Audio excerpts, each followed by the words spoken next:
Nahum, chapter 1. An oracle concerning Nineveh. The book of the vision of Nahum, the Elkoshite. The Lord is a jealous and avenging God. The Lord takes vengeance and is filled with wrath. The Lord takes vengeance on his foes and maintains his wrath against his enemies. The Lord is slow to anger and great in power.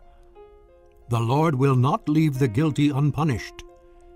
His way is in the whirlwind and the storm, and clouds are the dust of his feet. He rebukes the sea and dries it up. He makes all the rivers run dry. Bashan and Carmel wither, and the blossoms of Lebanon fade. The mountains quake before him, and the hills melt away. The earth trembles at his presence, the world and all who live in it. Who can withstand his indignation? Who can endure his fierce anger? His wrath is poured out like fire. The rocks are shattered before him. The Lord is good, a refuge in times of trouble. He cares for those who trust in him. But with an overwhelming flood he will make an end of Nineveh. He will pursue his foes into darkness. Whatever they plot against the Lord, he will bring to an end. Trouble will not come a second time. They will be entangled among thorns and drunk from their wine. They will be consumed like dry stubble. From you, O Nineveh, has one come forth who plots evil against the Lord and counsels wickedness. This is what the Lord says. Although they have allies and are numerous, they will be cut off and pass away. Although I have afflicted you, O Judah, I will afflict you no more. Now I will break their yoke from your neck and tear your shackles away. The Lord has given a command concerning you, Nineveh. You will have no descendants to bear your name. I will destroy the carved images and cast idols that are in the temple of your gods. I will prepare your grave, for you are vile. Look there on the mountains, the feet of one who brings good news, who proclaims peace. Celebrate your festivals, O Judah, and fulfill your vows. No more will the wicked invade you. They will be completely destroyed.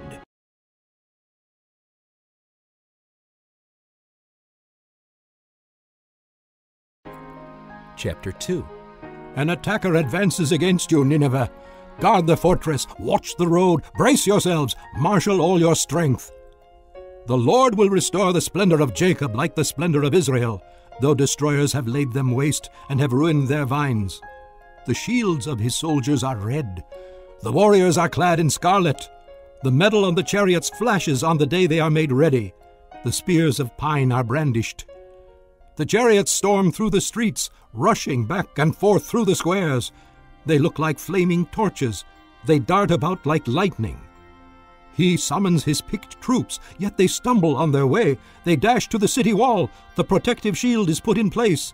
The river gates are thrown open and the palace collapses. It is decreed that the city be exiled and carried away.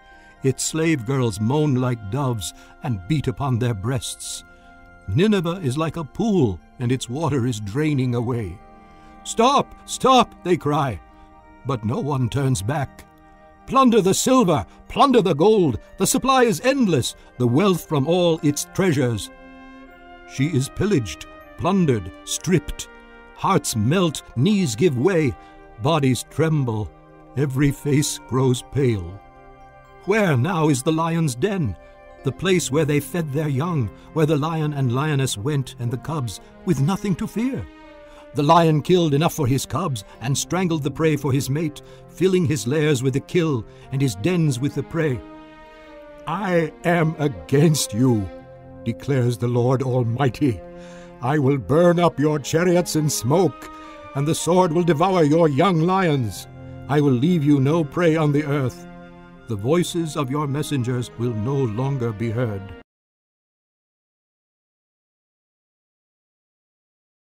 Chapter 3. Woe to the city of blood, full of lies, full of plunder, never without victims.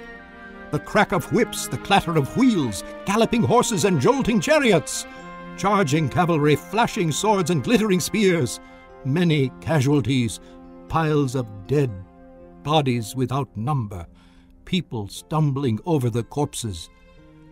All because of the wanton lust of a harlot, alluring, the mistress of sorceries, who enslaved nations by her prostitution and peoples by her witchcraft. I am against you, declares the Lord Almighty. I will lift your skirts over your face. I will show the nations your nakedness and the kingdoms your shame. I will pelt you with filth. I will treat you with contempt and make you a spectacle. All who see you will flee from you and say, Nineveh is in ruins. Who will mourn for her? Where can I find anyone to comfort you? Are you better than Thebes, situated on the Nile with water around her? The river was her defense, the waters her wall. Cush and Egypt were her boundless strength. Put and Libya were among her allies. Yet she was taken captive and went into exile.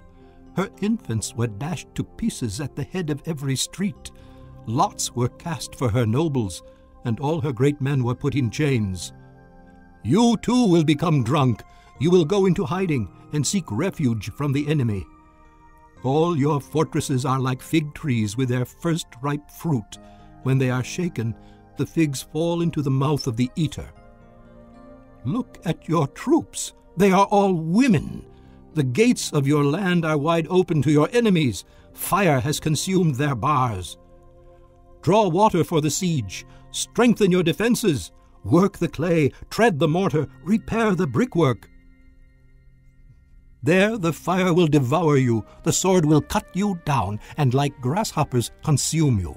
Multiply like grasshoppers, multiply like locusts. You have increased the number of your merchants, till they are more than the stars of the sky.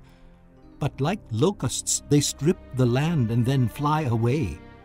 Your guards are like locusts, your officials like swarms of locusts that settle in the walls on a cold day.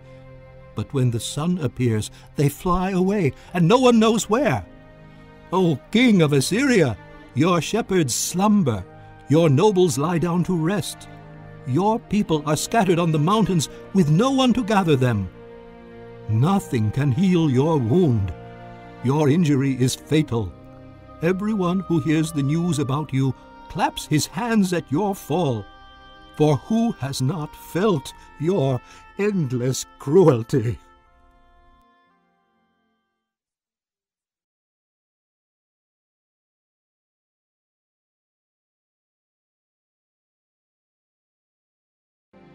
Chapter 14. Then I looked, and there before me was the Lamb standing on Mount Zion, and with him 144,000 who had his name and his Father's name written on their foreheads. And I heard a sound from heaven like the roar of rushing waters, and like a loud peal of thunder. The sound I heard was like that of harpists playing their harps, and they sang a new song before the throne, and before the 4 living creatures and the elders. No one could learn the song except the 144,000 who had been redeemed from the earth. These are those who did not defile themselves with women, for they kept themselves pure. They follow the Lamb wherever he goes. They were purchased from among men and offered as first fruits to God and the Lamb. No lie was found in their mouths. They are blameless. Then I saw another angel flying in midair, and he had the eternal gospel to proclaim to those who live on the earth, to every nation, tribe, language, and people. He said in a loud voice, Fear God and give him glory, because the hour of his judgment has come. Worship him who made the heavens, the earth, the sea, and the springs of water. A second angel followed and said, Fallen, fallen is Babylon the Great, which made all the nations drink the maddening wine of her adulteries.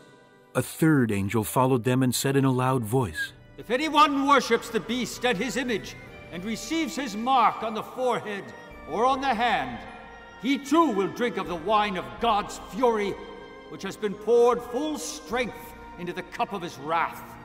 He will be tormented with burning sulfur in the presence of the holy angels and of the Lamb, and the smoke of their torment rises forever and ever. There is no rest, day or night, for those who worship the beast and his image, or for anyone who receives the mark of his name. This calls for patient endurance on the part of the saints who obey God's commandments and remain faithful to Jesus. Then I heard a voice from heaven say, Write, blessed are the dead who die in the Lord from now on. Yes, says the Spirit. they will rest from their labor, for their deeds will follow them.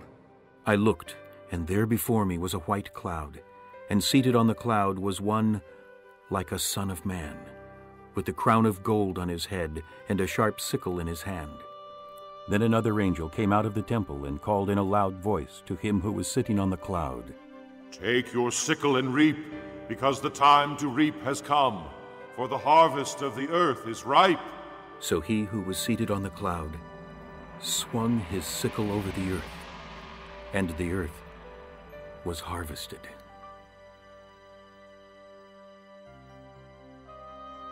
Another angel came out of the temple in heaven, and he too had a sharp sickle.